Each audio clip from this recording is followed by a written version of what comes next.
Official statement, WoW esports prize pool fiasco and more BlizzCon 2019 at Warcraft. Hey, as the general manager of Method, a long-standing representative of our WoW esports teams and players, I was asked to make a statement by several of our players regarding a few issues at BlizzCon 2019. These feelings and thoughts are my own, and while they are supported and were encouraged by our players, they may not be shared by all who are signed with the Method organization.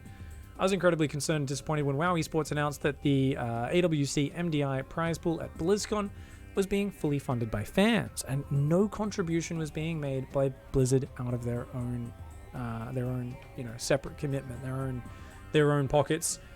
Instead, it was just the percentage. WoW esports competitors have had to deal with it earning significantly less than other competitors for many years. They're really excited when Blizzard announced that the $500,000 prize pool would also have 25% of the total sales from 2 new toys in World of Warcraft. The split would be 12.5% per esport under the WoW esports umbrella. So there was 2 World of Warcraft competitions, guys. Is there like a mythic arena or something? There's like an arena PvP and a mythic dungeon or something. I don't fucking know anything about WoW. There was 2 things. Maybe someone in chat knows what they were. So each one was meant to get 12.5% of these 2 toys being sold in game.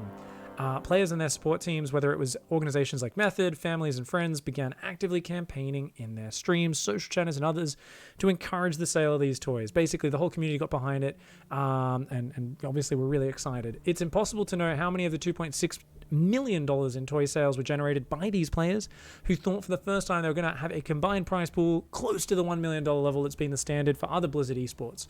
For the record, if Blizzard had maintained their original $500,000 prize pool and then added the $660,000 from toy sales, WoW esports would have indeed seen a $1.1 million plus prize pool.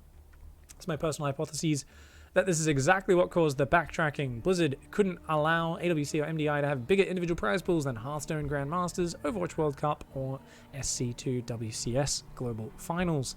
In a 12-month span that featured the agony of cost-cutting and layoffs that rocked Quarter 4 2018, Quarter 1 2019, followed by the ecstasy of a record-breaking Quarter 3 2019, thanks to WoW Classic, Activision perhaps saw a way to cut a cool $500,000 from the BlizzCon budget that would pay out to players in Quarter 4 2019 and preserve the big boy status of its other esports, axe their contribution to WoW esports prize pool.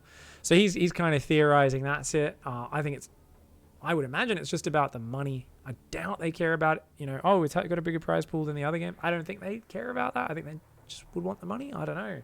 Go, that's a big enough prize pool for WoW. That's all it needs. Either way, I mean, that sounds really shitty if they announced that. So if anyone's fact checking this, I'm not saying this is correct. I'm literally just reading this statement that's just come out a few hours ago, and I'm like, what? Did they actually announce that? And then they're like backtrack. I'm like, actually, we're only doing this. That's like the thing. That's bad. That's crazy.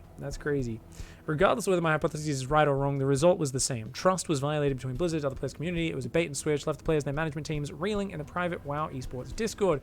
Some players immediately took to social media, others chose to keep their heads down and focus on practice. This was announced just days before BlizzCon. Are you serious? Days before BlizzCon? Oh, man. Can you guys imagine if they did that with StarCraft? They're like, oh, by the way, Global Finals isn't going to be $400,000. We're going to make it $200,000 because we're just doing the war chest money, not the other money. That would be crazy. If they announced that a few days before, we would lose our minds. That's crazy. That's fascinating. That's insane. I don't know what's happened. With StarCraft War Chest, as Utrip was saying in chat, they stated there's a hard limit of how much could possibly go to the prize pool. Yeah, so with us, it's like, well, technically, we could sell $5 million. Like, we could raise $5 million, the small percentage that goes to esports from the war chest, and we would still get the same prize pool. So, ultimately, the system has always been set up in StarCraft that Blizzard can get more profit off it, and that can help pay their developers for making all the assets and make all the profits and all that sort of stuff, right? But with this one, they only stated a hard minimum, says Marikias. Can you guys link the original Blizzard post? Because I want to see if this is Blizzard just having poor communication, the community misinterpreting, or what's going on. Because this sounds crazy. This sounds like Blizzard's had some PR screw ups in the last year, where you're like, what are you guys like? And it's clearly, it's not like I'm saying the people in PR at Blizzard are stupid. It just seems like the whole company is being reorganized and not communicating, and people are doing multiple people's jobs, so things aren't getting spoken about. Because like, there's just shit where it's like, oh, you could do dodgy shit and cover it up way better than this, or make it look way better than this. But it just seems like disorganized, right? So yeah. Can you guys link that up if you can find it for me, and we'll finish reading this.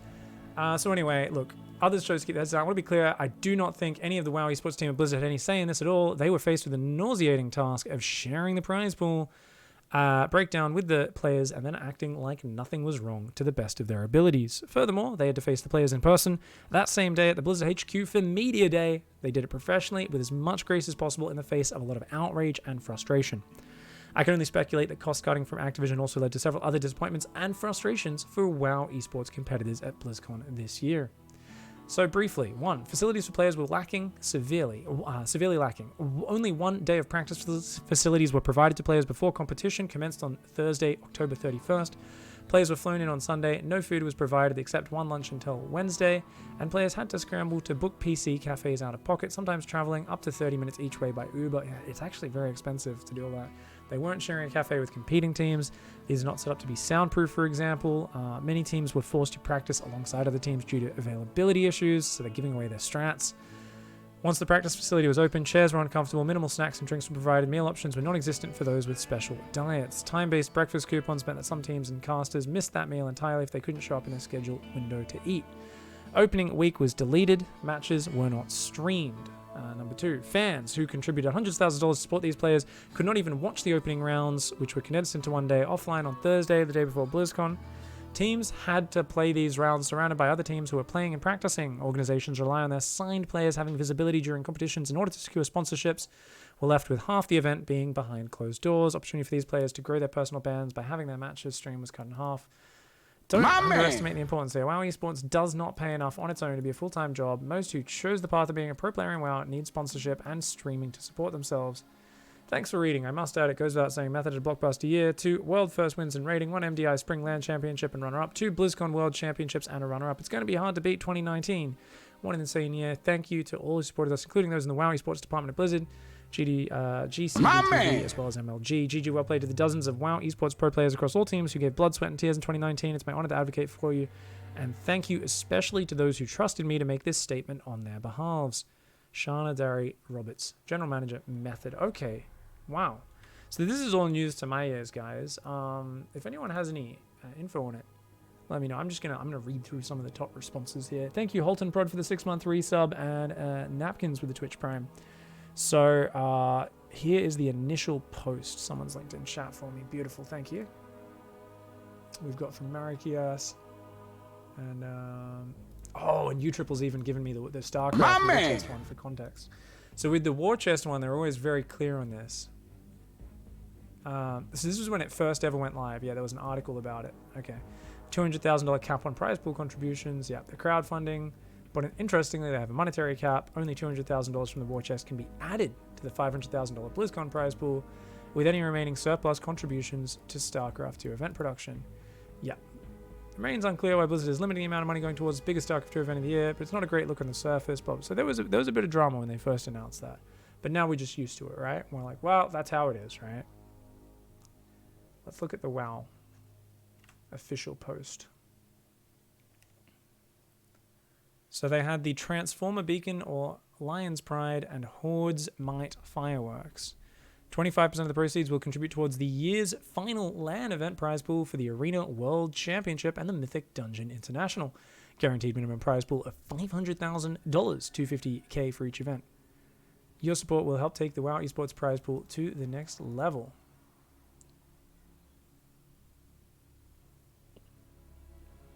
That is terrible wording.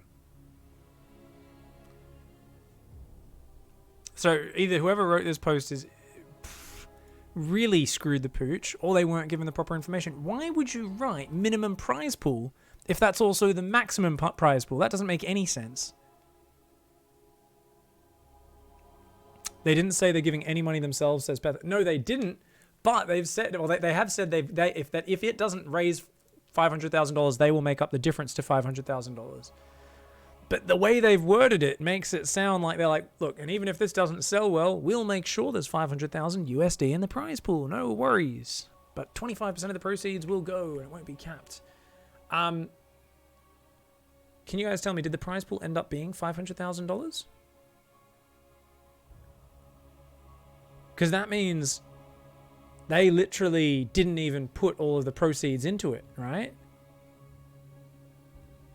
So the prize pool was larger than $500,000, but it was complete. Okay, so they did at least. Okay, for a second I was like, if they capped it at 500K as well, that is like so dirty, right? Because you're like, guys, it'll be at least 500K, and then like the community raises like $1 million, and they're like, the prize pool's still 500K. We're keeping the rest. And you're like, what? That's crazy. And because remember, guys, this is only. Okay, this is 25%, which is not bad. I think with was War Chest 25%? I think War Chest is 25% as well. It's not bad. Yeah. Oh man. So and then it's like, hey, here's the thing. Oh, that's so poorly. Yeah. There was a video made by a player talking about it and how they deliver the news. Yeah, oh man, that sucks for their community so much. And it gets announced a few days beforehand. Oh, come on, man. I mean, they must have been realizing everyone's going, cool guys, we can get $1 million prize pool. This will be awesome. That sucks. So the prize pool ended up being about $660,000. People are saying in chat. Yeah, that's kind of shitty. I see why they're very frustrated. I'd be very frustrated. That sucks. I mean, it seems like once again, yet in a case of terrible communication. What is this?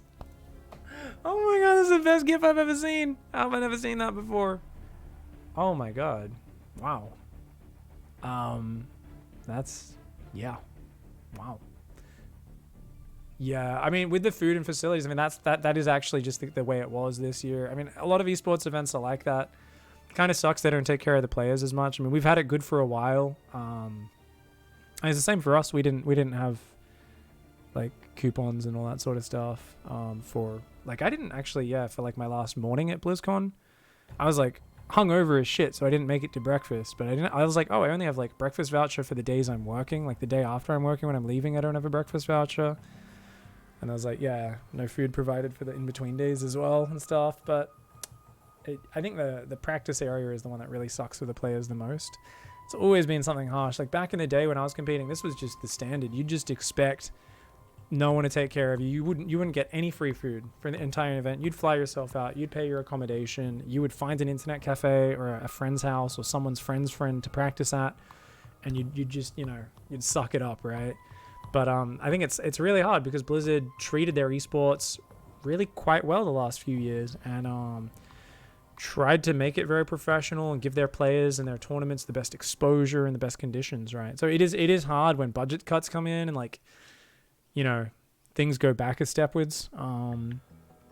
So yeah, that's kind of insane. Anyways, so tough news, another shitty news there from Blizzard, miscommunicating over World of Warcraft, and apparently that community is up in arms about it. I'm gonna see if there's just take a look at Reddit WoW and just take a little look here and see. I don't know if they can care about competitive at all in this subreddit. Let's see if they're arguing about it or talking about it at all. They probably have like a separate competitive WoW sub, but they're like, we don't want to talk about competitive. A lot of games are like that. They get very offended by people who are good. Oh, it does have 156. Let's see what people say in the comments. Look at how Valve will write around the tournaments. You look at Blizzard, it makes you wonder how Blizzard is still in the esports business. Joke of a company, blah, blah, blah. Yep.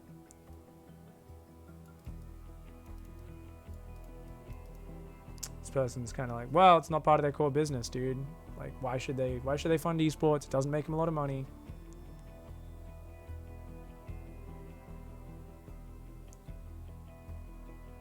My man. Yeah, people are upset, losing faith, treating their esports scenes bad. A lot of people upset, a few people defending it. All right, fair enough. Definitely does. Yeah, I am curious what the next few years looks like. Because, I mean, Blizzard is like literally got the most expensive, biggest value esports league in Overwatch League. And that is a league which, yeah, they seem to be investing amounts in. They also have got a ton of what is essentially angel investors investing crazy amounts of money in Overwatch League. So it's interesting to see where all of that goes because, it's like, definitely at Blizzard, they're not saying, hey, this is not a way we're going to make money. They're definitely going to make money from Overwatch League and they're looking to make big money off it. But I think they're kind of looking at it and saying, well, we don't think we're making money off WoW esports. We don't think we're making money off StarCraft 2 esports. We're going to like scale those things back. I think StarCraft's you know, we're still going to have WCS next year, as I've said in other videos, and the year after, I would imagine. But yeah, it's kind of weird as Blizzard reorganizes. I think for us as the fans, as the players, we're all looking at, we're going, where's your direction, Blizzard? Like what is the goal here? It seems like there's still, obviously, things are trying to reorient, and it's like it's a big ship, it's a big old dinosaur. It takes a while to change directions, and we're kind of going, are you just going to drop these things? Are you not? Are you just scaling it back to make it a bit less of a monetary drain? Like, what's going on? And we're all kind of sitting here with our hands up going, what is the next step? Where is this going? I wish we knew. And for anyone who wants more thoughts on this, by the way, as I finish up this little video, I just wanted to read that news quickly on stream and go, oh, what's going on over here? Because I was like, wow, what? WoW as well, having big drama. And they didn't get mentioned in the highlight video at all, by the way, World of Warcraft. Go watch the Pylon show from last week. Go to about 40 minutes in and find Maynard shouting. Find Maynard's rant. I think that was very cathartic listening to that for me. And I think for a lot of you, if you didn't watch last week's Pylon show, go watch it. Download the podcast on your podcast app or watch it on Artosis TV on YouTube. I'll link it up in chat for you guys. Go watch it. Jump through to about 40 minutes in and find Maynard shouting. And you will actually...